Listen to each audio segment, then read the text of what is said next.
Bem-vindos ao último dos episódios especiais destas Conversas em Movimento integrados na 8ª Conferência Anual da PASC, Plataforma das Associações da Sociedade Civil. A AMM, a Associação Marinha em Movimento, tem o prazer de contribuir para esta Conferência Nacional que traz ao debate vozes que verdadeiramente enriquecem a reflexão sobre o risco dos incêndios e a proteção das nossas comunidades. Temos hoje connosco a engenheira Andreia Rodrigues, investigadora da Universidade de Coimbra, docente do ICIA, acho que é assim que se diz. ICIA, e doutoranda em território, riscos e políticas públicas. Com uma formação sólida em proteção civil e uma carreira dedicada ao estudo da segurança das comunidades rurais, a Andreia integra o projeto Evacuar Floresta, onde investiga estratégias de prevenção, preparação e resposta face ao risco de incêndio. Foi ainda técnica especialista na Secretaria de Estado da Proteção Civil entre 2023 e 2025, muito recente. E é com enorme satisfação que a recebemos aqui hoje para mais uma conversa que nos ajudará a compreender melhor como evolui a ciência, a operacionalidade e a política pública, sobretudo, na gestão do risco de incêndios em Portugal. Andreia, bem-vinda às nossas Conversas em Movimento. Obrigada desde já pela oportunidade e pelo convite. É um gosto poder falar desta área que eu tanto gosto e poder contribuir para mais conhecimento e para que possamos falar sobre este assunto de forma clara e aberta. Sim, aquilo que eu falei sobre o seu currículo é muito pouco para aquilo que tem feito, mas pronto, vamos dar aqui uma ideia geral sobre toda esta percepção do risco, as preparações comunitárias, estratégias de proteção, que acho que é isso que nos faz falta a todas estas estratégias todas, a todos os níveis. Mas vou começar primeiro para lhe perguntar, quando é que percebeu que esta área seria o seu caminho? Isto contando um bocadinho da sua história. A minha história na proteção civil acaba por ser muito engraçada ao mesmo tempo e diferente, porque não era, quando eu entrei na área, não era o convencional, eu tinha outra área que eu queria seguir, que infelizmente por questões pessoais não consegui, e uma das opções foi, na altura, em Leiria, no Politécnico de Leiria, a licenciatura em proteção civil, onde entrei e tive uma sorte fenomenal. Tive a sorte de entrar num grupo de alunos que estavam ali a tirar a licenciatura, mas que a maioria tinham um background muito grande, pessoas com muitos conhecimentos, e que acabaram por, além da questão da licenciatura, por criar aqui este bichinho que nunca mais saiu. Além disso, também estava ligado aos bombeiros, estava e ainda estou, e rapidamente percebi que se calhar aquilo que eu achava que seria o meu futuro deixou de fazer sentido, que esta era a área pela qual eu queria seguir. E foi assim que a proteção civil entrou na minha vida, sendo que foi numa altura muito importante, ou num marco muito importante, porque eu entrei em licenciatura em 2007 e em 2006 tinha havido uma revolução nesta área da proteção civil, havia novas oportunidades, e foi um bocadinho por aí que depois eu me mantive nesta área ao longo dos anos, mas efetivamente foi a segunda opção que se tornou rapidamente a primeira da minha vida. Já referiu que essa turma foi um dos motivos que a levou. Houve mais algum momento que tivesse marcado este início, assim que se recorda? Houve um momento em que eu tive a certeza que eu queria fazer isto, porque felizmente eu tive a hipótese de fazer Erasmus, fiz Erasmus em Itália, e quando eu fui para a Itália na altura porque havia uma formação que eu queria muito, que se chamava Medicina de Catástrofe, que não havia em Portugal, e tínhamos a oportunidade de ir fazer essa formação além do Erasmus, e quando estava lá acontece o sismo de L'Aquila, em 2009, portanto em abril de 2009. Nós estávamos a trabalhar com equipas que participaram no sismo e tive esta oportunidade de viver o que era uma situação real, uma situação, não aquilo que nós estudávamos, mas aquilo que efetivamente se sentia. E eu brinco muita vez, nós aprendemos muitas coisas, mas por exemplo há o cheiro do cenário de desastre que eu não sei esquecer. E este foi talvez o grande marco que me transformou como pessoa e que me fez acreditar que era isto que eu queria fazer para o resto da minha vida. É fácil ideia ir só por uma experiência e acabar por ter uma experiência dessas realmente marca definitivamente.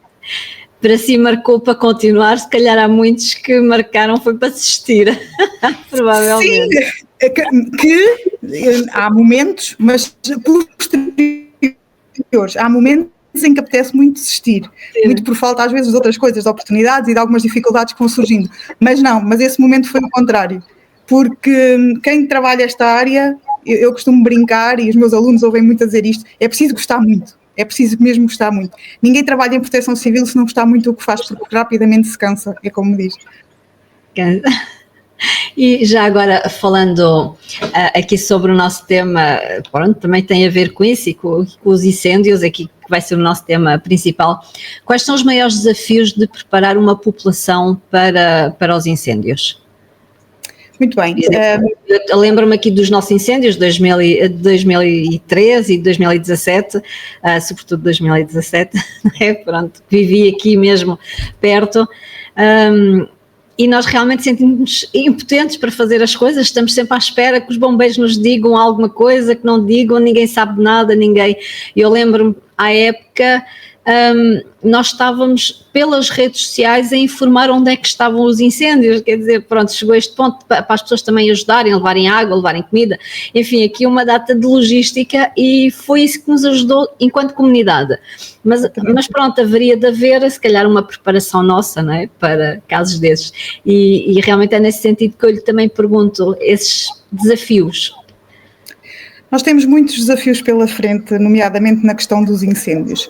E permita-me aqui à parte um enquadramento. Eu fugi dos incêndios florestais ou rurais durante alguns anos, dediquei-me a outra área durante 10 anos, da área da proteção civil, mas sobretudo esta área, e quando regressei foi por causa do doutoramento. Eu entrei em doutoramento e tive a oportunidade de entrar numa bolsa de investigação em que o assunto tinha que tratar ou que falar era de incêndios florestais.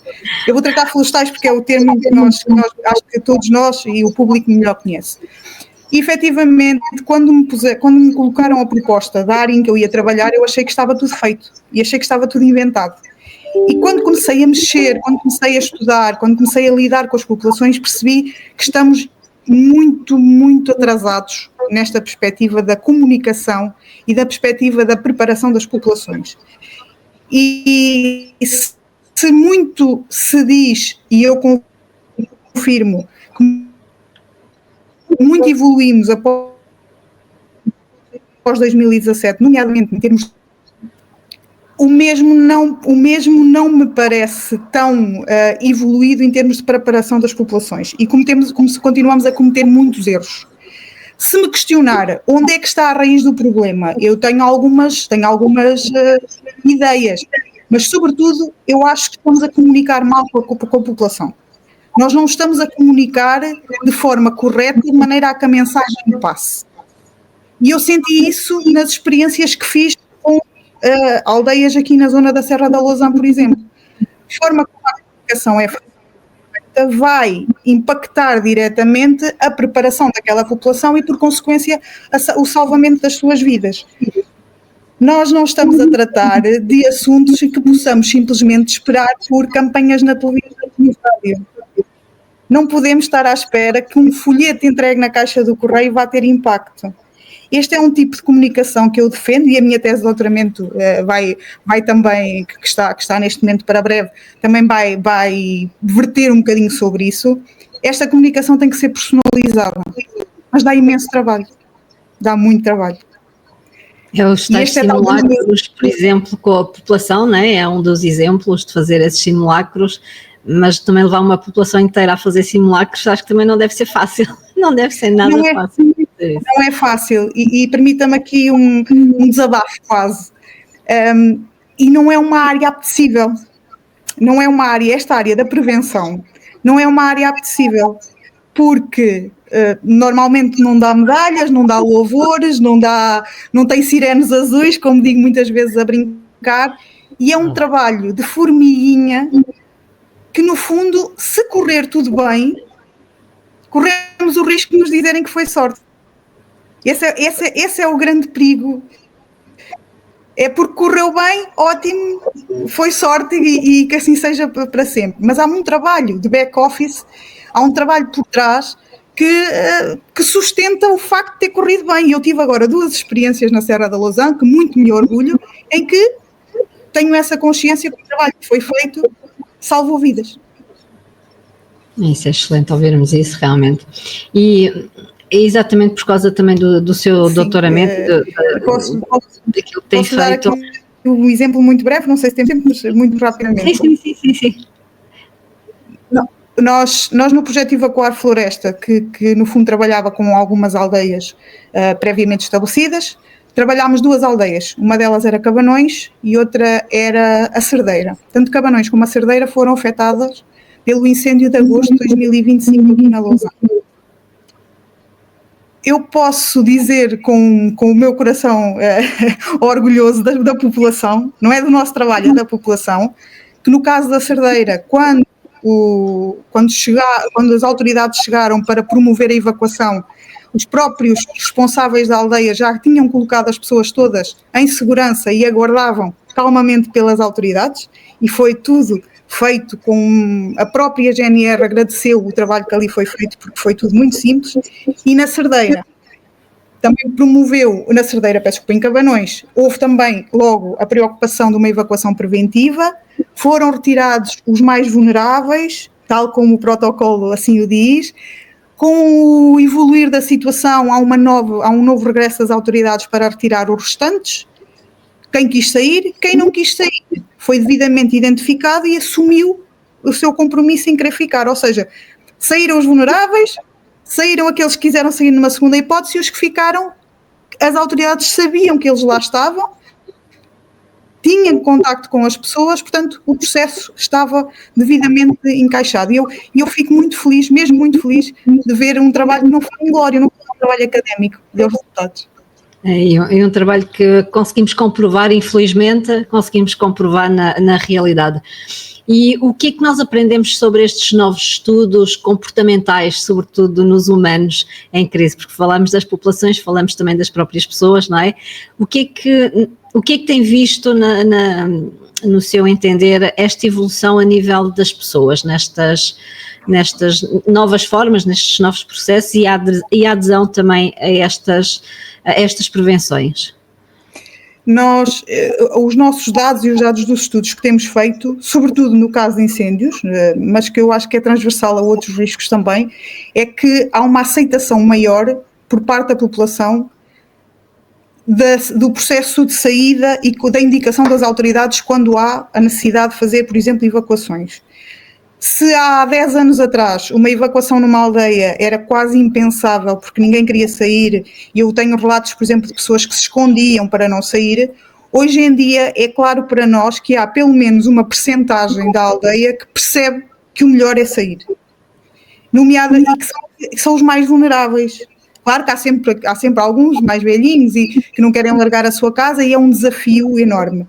Mas vimos e verificámos isto, eu já fiz algumas análises destes incêndios de 2025, há muita gente que pede para sair, tirem-me daqui, eu quero sair. E quem fica, normalmente, é uma população mais ativa, que está mais segura do que pode e do que vai contribuir para a proteção do aglomerado, que se prepara de alguma forma antecipadamente, que isto é muito importante. A Austrália tem mesmo um termo para isto, que é o prepare and stay, portanto eu preparo-me antecipadamente para poder ficar. E há também uma evolução naquilo que é o processo mais mortífero. E isso é uma das conclusões da minha tese. O processo mais mortífero em incêndios é a evacuação de última hora. É quando eu quero ficar para proteger, mas quando eu deparo com efetivamente o impacto da frente de chama e tudo aquilo que eu sinto naquele momento, o meu instinto de sobrevivência vai-me querer fazer pegar no carro e sair. E isso demonstra que a maioria das mortes, tal como em Pedrógão está comprovado, em Mursa, em 2021, portanto.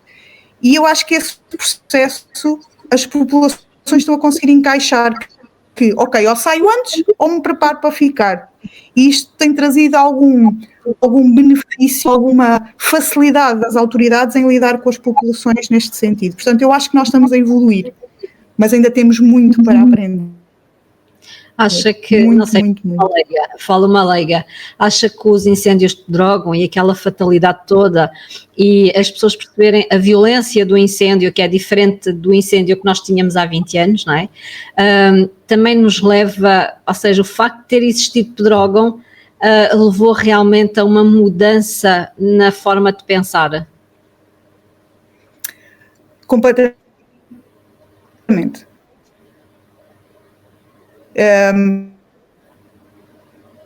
Para bem e para mal. Ok. E passo a explicar. Bem, porque o risco é real e que a minha vida pode ser colocada em Risco. causa. E ouço mais as autoridades.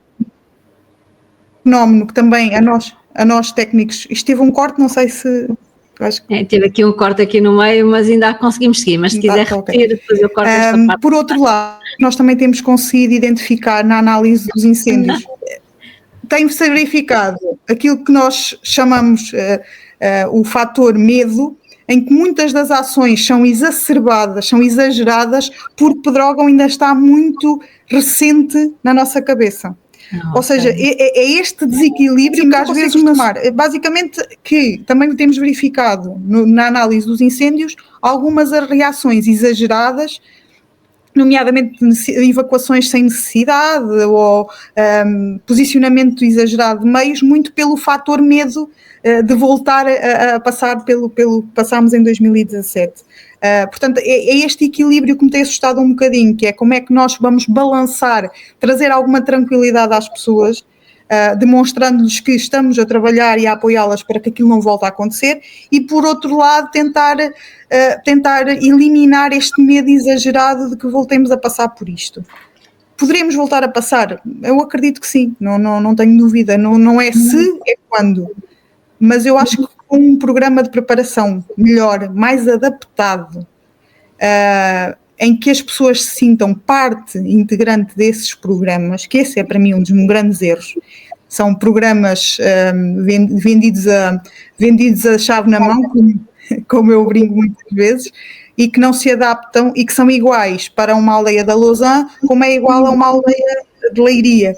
E nós sabemos que as coisas não são diferentes e têm que ser adaptadas. E esse é talvez o maior desafio em criar estes programas de preparação das populações. Aí já agora que estamos a falar agora dos programas, onde é que falha mais? É o planeamento, é a resposta, é a preparação das pessoas ou é tudo isto? Eu acho que um bocadinho de cada uma das coisas vai fazer um bolo grande. Bolo grande, não é? Nós melhorámos muito a questão do combate e isso podemos discutir aqui horas a fio, mas o combate é completamente diferente e temos uma evolução que não tínhamos há 10, 20 anos atrás. Há uma evolução notória na forma como se organizamos, nos meios que temos disponíveis. Há efetivamente uma evolução. Não estamos onde queremos, obviamente, mas há uma evolução. Quando falamos em termos de preparação, também há esta evolução, como se fosse a falar de prevenção e preparação das populações. Se calhar aquilo que temos e os programas que temos não estão adaptados à nossa realidade. Portanto, e quando falamos de prevenção de incêndio, há depois toda a questão relacionada com a organização do território e com algumas atitudes que a população continua a ter e que todas estas pequenas falhas vão contribuir para depois um bolo maior. Mas eu acho que é importante também que as pessoas percebam que nós temos, nos últimos anos, isto em números redondos, nós temos apenas 10% do número de ignições que nós temos é que geram incêndios com grandes dimensões ou incêndios que ultrapassam os 50 mil iniciais. Quer dizer que estamos a fazer um bom trabalho de início, estamos a fazer um bom trabalho de ataque, estamos a fazer um bom trabalho de primeira intervenção, mas depois há esta margem, estes 10% mais ou menos, às vezes a menos coisa, que escalam e que atingem estes incêndios com grandes dimensões. Por isso às vezes eu costumo dizer que é um bocadinho injusto, não é? Isto não está tudo mal. Depois é ali uma percentagem de incêndios que ultrapassam as nossas capacidades de combate nos primeiros minutos de incêndio e o que vai fazer incêndios uns atrás dos outros, com condições extremas, isto é uma bola de neve.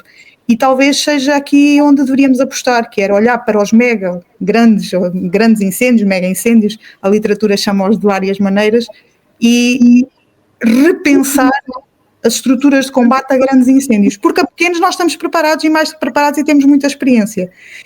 Agora era um bocadinho subir de nível, era como é que nós vamos atacar e abordar os grandes incêndios, tanto em matéria de combate como em matéria de preparação das populações. Portanto, eu acho que é nesse nível que nós devíamos apostar daqui para a frente. Temos que fazer o upscale e o upskilling, né, dos programas. Exatamente. Mas a falar exatamente isso dos mega incêndios e ainda me lembrando um bocadinho daquilo que disse atrás, das evacuações e do pânico, isso também não terá a ver com o próprio, não direi desconhecimento, mas a parte incerta do incêndio, dos próprios ventos mudarem de repente e chegar a um determinado sítio em menos de em minutos, que o normal seria levar muito mais tempo e leva poucos minutos a levar, e se calhar essa prevenção de evacuar às vezes sem necessidade, ou seja, não sei, eu vejo isso se calhar no sentido mais vale prevenir do que remediar, não é? Pronto, mais vale evacuar toda a gente mesmo que não seja preciso. Não sei, digo eu, não percebo nada disso, não é? Completamente leiga neste assunto. Mas não sei, acho que também pode vir por aí, não sei, o que acha? Eu vou dividir aqui a sua questão, a tua questão são duas questões diferentes. Ok. Em relação àquilo que disse primeiro sobre a questão dos incêndios serem diferentes, isto é uma consciência que nós temos que ter. Temos que ter esta consciência, e tem sido também aquilo onde tenho debatido, que é por isso é que nós não podemos continuar a combater incêndios da mesma maneira que combatíamos há 30 anos, porque os incêndios estão diferentes. E os incêndios atualmente têm um comportamento completamente errático. Nós não sabemos. Nós temos modelos, na universidade, por exemplo, temos modelos que com o combustível, com o vento, que nos dão uma tentativa de direção, mais ou menos o que é que... Mas hoje em dia nós temos incêndios que fogem totalmente a estes padrões. E isto torna os técnicos, quem está a analisar incêndios, torna a tarefa muito mais difícil. E tem muita razão quando diz que será que estas evacuações por vezes não têm a ver exatamente com isso? Tem sobretudo a ver com isso. E posso dizer que no estudo que estou a fazer, eu fiz sempre questão eu estou no fundo a criar uma metodologia que permita aos operacionais decidirem a evacuação ou não daquele aglomerado, e tenho sido algo criticada, digo já, mas este esquema de decisão não tem em conta a direção do incêndio, ou de onde é que ele vem, para onde é que ele vai. E podem-me dizer, ok, mas tu vais ter uma metodologia com base em... Devia ser com base no incêndio, certo, mas eu não confio no incêndio. Eu não confio, o incêndio vem dali para aqui, eu até posso ser, ok, tenho tempo, mas nós temos conseguido perceber que estes fatores, de um momento para o outro, viram completamente. Portanto, eu tenho que me focar naqueles fatores que eu consigo controlar, que são os fatores físicos da aldeia, os fatores estruturais e o tipo de pessoas e equipamentos que eu tenho. Então, quando eu falava há pouco de evacuações exageradas, é, por exemplo, eu ter uma aldeia que tem no seu interior um local para abrigo seguro, onde as pessoas possam permanecer, e que, quanto ao fator social, também é muito mais... é preferível, porque as pessoas estão em comunidade, sentem-se mais em comunidade. Se for comunidades do interior que são extremamente católicas, normalmente, têm os seus rituais de reza, por exemplo, e nós, quando trabalhamos estas aldeias, temos que ter isto tudo em conta, porque é a realidade das pessoas, e que se eu tenho esta opção de manter as pessoas seguras dentro da sua zona de conforto, sem ter que as tirar,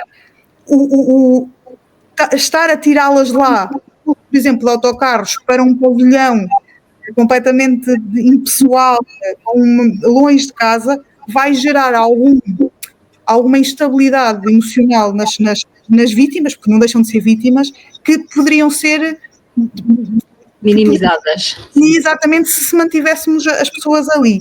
É nesse aspecto, além de que, também é uma luta minha, e que falo muito nisto nos congressos, este processo de evacuação tem que ser muito bem acompanhado, porque eu às vezes posso ter as pessoas seguras num local e depois optar por um processo de evacuação e colocar as pessoas em risco. Portanto, eu tenho um caso este ano em que já o analisei, já fui ao local, de um hotel seguríssimo, uma infraestrutura incrível, estava tudo, era só fechar as portas e ficar ali sossegadinhos, e optaram por evacuação.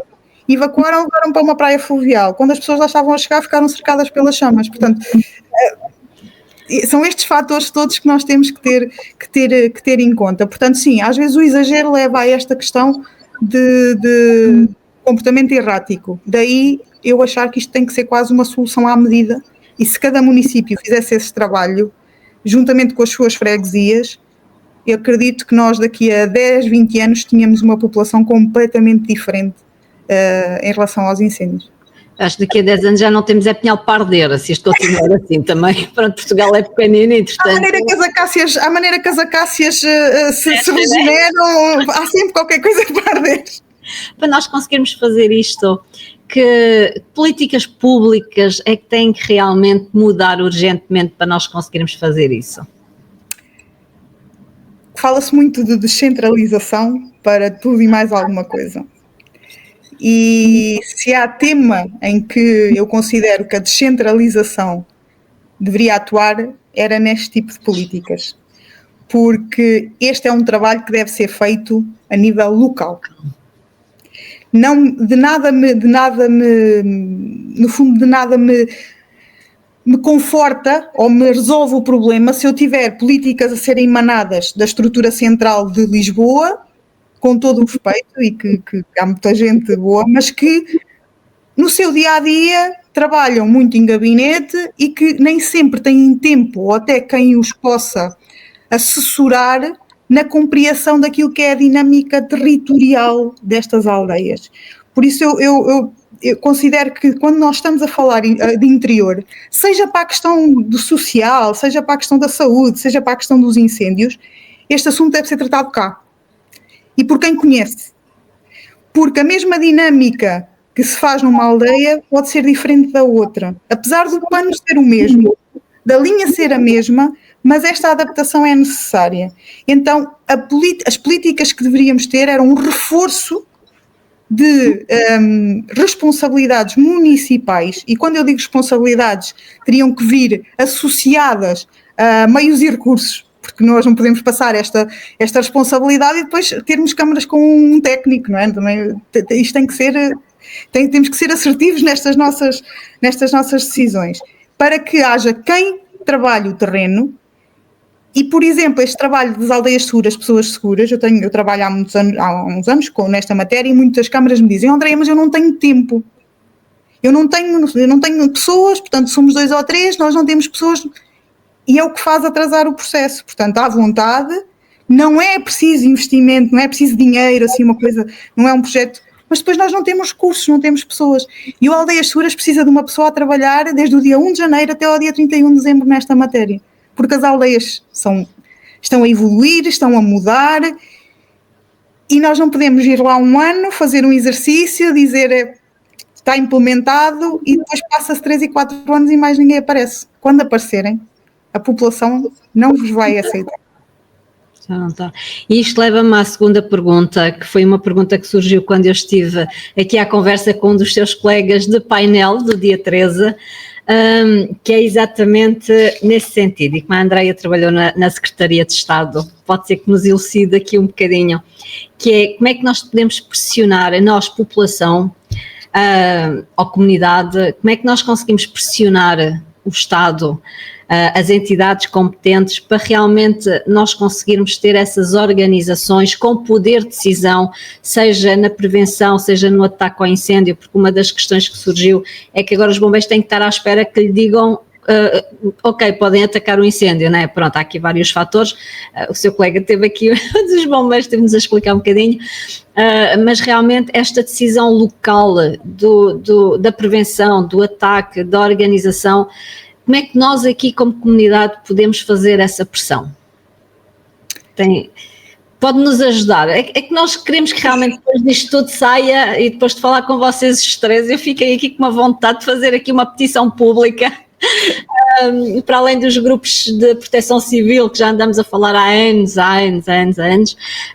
mas realmente porque nós aqui que sofremos e muitas zonas sofrem, mas nós sentimos impotentes. E o que é que nós realmente temos de fazer para pressionar o nosso governo? Pôr aí a população ativa, o civismo aqui a funcionar. O que é que nós podemos fazer, Andreia? Dê-nos aí as dicas todas. É muito difícil, é uma questão muito difícil. Pronto, já me está a dizer. E que às vezes eu, que sou assim uma pessoa muito espontânea, às vezes me poderia levar a dizer coisas que não quero. Há duas questões aqui fundamentais, que é: o poder central tem consciência da importância destas dinâmicas. E eu tive a sorte, partidarismos à parte, isso aqui não interessa nada, eu tive a sorte de ser escolhida por uma secretária de Estado, e foi mesmo ser escolhida, porque foi uma situação, foi ela que me ouviu falar, gostou de mim e me convidou, portanto não se conhecia, e que teve a consciência, ou teve a doutora Patrícia Gaspar, que foi uma pessoa incrível na minha vida, que me ensinou muito, de me dizer com humildade: Andreia, esta área é um bocadinho a área em que eu tenho menos, não estou tão à vontade, preciso de alguém que perceba. E isto é o maior traço de humildade que um governante pode ter, e isto foi real. Mas descobri, por outro lado, e em outras áreas, que a grande maioria dos gabinetes não tem essa sensibilidade. E normalmente não há ou seja, como é que eu digo? Estas áreas não estão atribuídas a pessoas por a sua competência e sua compreensão da problemática, mas sim por outras questões quaisquer, ok? E isso faz com que nem sempre haja esta proatividade que devia haver para fazer coisas, para criar coisas, para irmos para o terreno.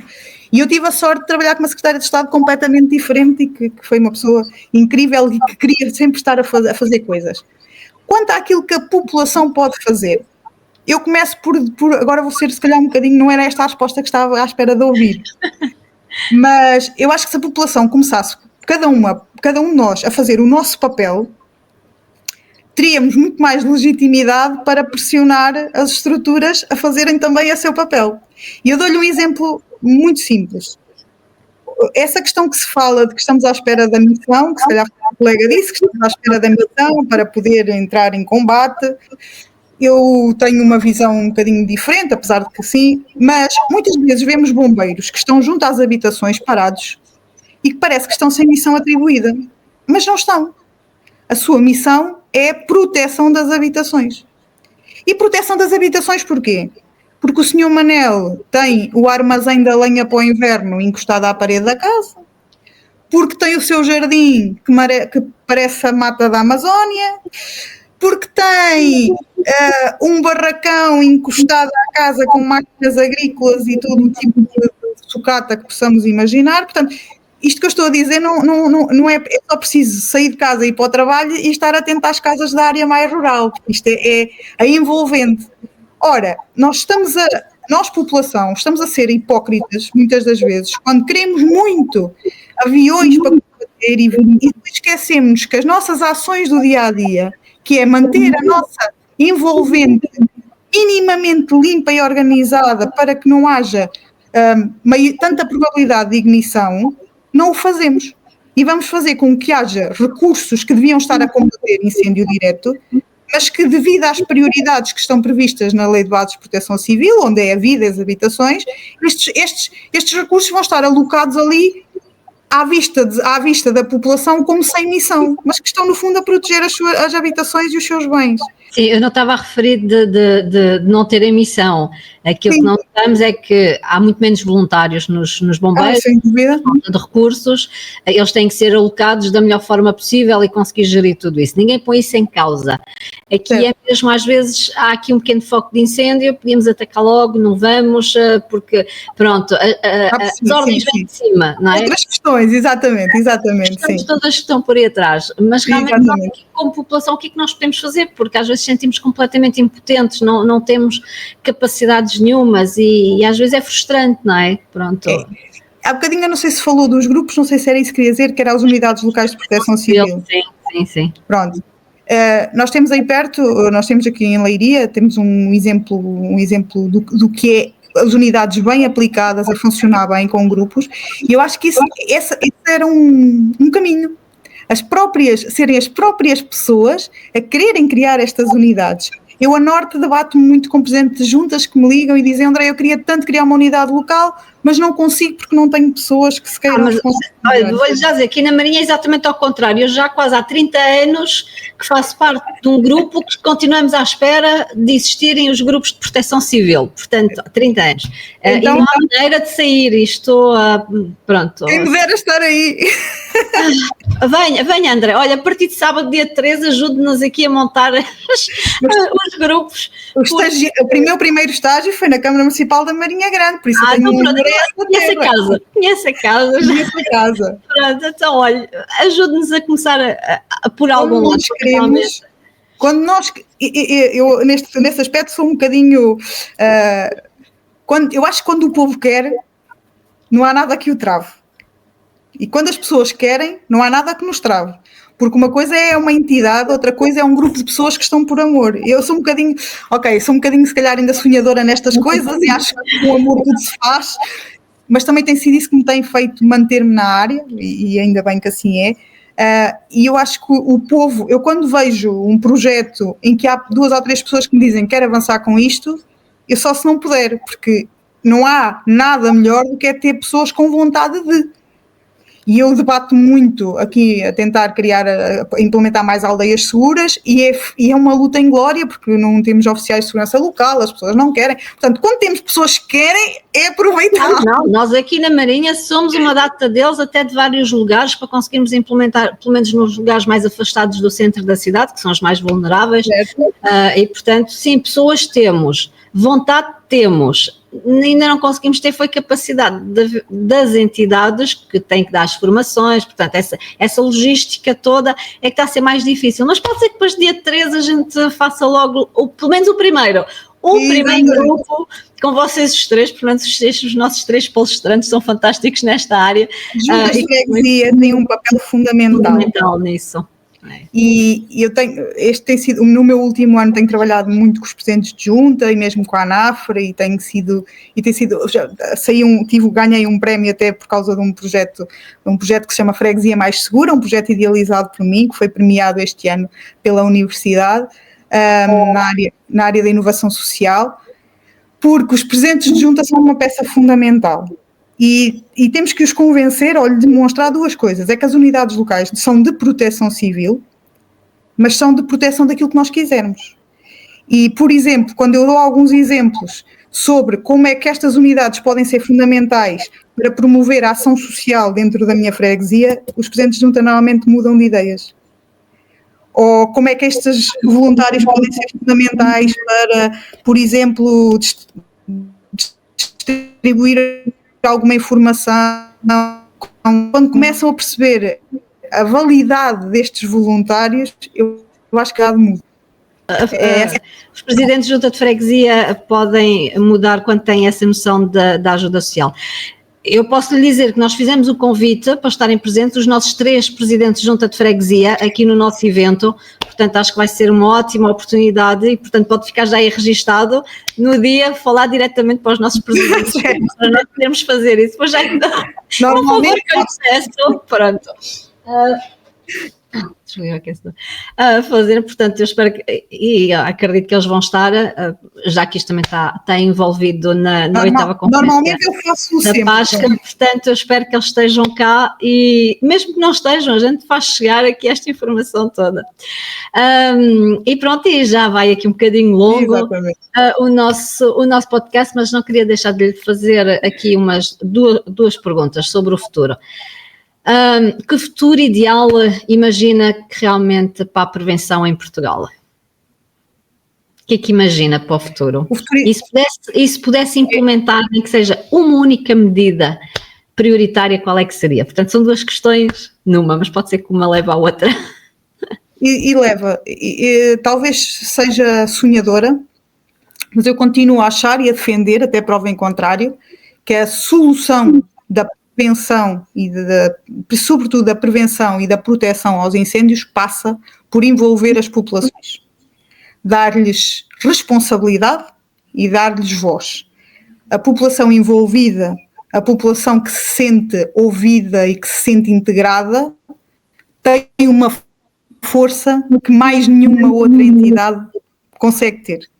Conhecem as tradições, conhecem o seu território, e se fizermos este trabalho no terreno, e invertermos a pirâmide e começar-se pela base, e eu acho que nós conseguiríamos criar aqui uma comunidade muito mais resiliente, preparada, proativa, e se já somos lá fora conhecidos pelo programa Aldeias Seguras, por exemplo, como uma inovação, como um modelo a seguir, bem colocado, bem adaptado, nós podíamos ser vistos como pioneiros nesta área em todo o mundo. Eu estou a ouvi-la falar e estava-me a lembrar de um dos seus colegas, já não sei qual deles é que foi, que também nós somos modelo para várias outras situações em relação aos incêndios lá fora, mas dá a sensação que aqui a gente nunca vê nada, não sabe nada, não percebe, não sente que somos tão bons, não é? E nós aqui não sentimos isso, parece que não acontece nada aqui, no entanto somos vistos lá fora e a gente pergunta-se aonde? A mentalidade portuguesa é um bocadinho assim, eu acho. Pois se calhar. É um bocadinho assim, e vê-se um bocadinho pelo aquilo que já disse atrás, que é, nós andamos a fazer um trabalho de prevenção numa aldeia, chega um incêndio, correu bem, ninguém se magoou, não houve vítimas, correu tudo bem. No final, alguém faz notícia disso? Não faz. Correu bem, foi sorte. Se alguém parte uma perna, se alguém parte uma perna neste processo, cai lá a televisão, Proteção Civil falhou, deixou o senhor Manel para trás e caiu e partiu um dedo mindinho. E é esta, desculpa a forma divertida ou mais brejeira como digo isto, mas a verdade é esta, é que muitas vezes há técnicos e amigos meus que não querem trabalhar prevenção, porque depois no final, se correr bem, foi sorte, correu bem. Não se dá valor a este trabalho. É preciso gostar muito para se trabalhar em coisas que nós sabemos que, no fundo, nós trabalhamos para que nunca aconteça. Não é? Nós trabalhamos para que nunca aconteça nada mal. É o trabalho que não é reconhecido, pronto, nós são os salvamentos heroicos que nós costumamos ver, e se corre tudo bem, pronto, ótimo, ninguém não se faz. Mas aí está, se a própria população estiver envolvida, consegue entender que não aconteceu porque nós já estávamos prevenidos, e depois é o motivo de orgulho da própria comunidade, penso eu, mas sim, essa mentalidade tem que ser completamente invertida. Andreia, muito obrigada por este bocadinho, foi ótimo. Eu estaria aqui o resto da tarde a fazer-lhe perguntas sobre isto. Vou-lhe pedir realmente que faça chegar aos nossos presidentes de Câmara no dia 13 esses pedidos todos. E pronto, vou ter que encerrar mesmo, mas se quiser ouvir a Andreia no dia 13 de dezembro, no dia do nosso evento, sobre os incêndios florestais, a Andreia vai estar a falar com outros pormenores, vai estar em plateia com outros colegas de profissão, que todos vocês estão ligados à proteção civil e aos incêndios, e compareçam, sejam bem-vindos e venham ver a Andreia. Da minha parte, Andreia, deixo-lhe a última palavra de despedida. Obrigada, Francisca. Obrigada pelo convite e reitero as palavras da Francisca. Se quiserem ouvir e debater um bocadinho sobre esta questão dos incêndios, venham, compareçam neste dia e será um gosto conversar com todos vocês. Sim, e tragam muitas perguntas, que eles vão responder às perguntas todas. Mas espero eu de que. Então pronto, até dia 13. Um bem-aja a todos. Adeus.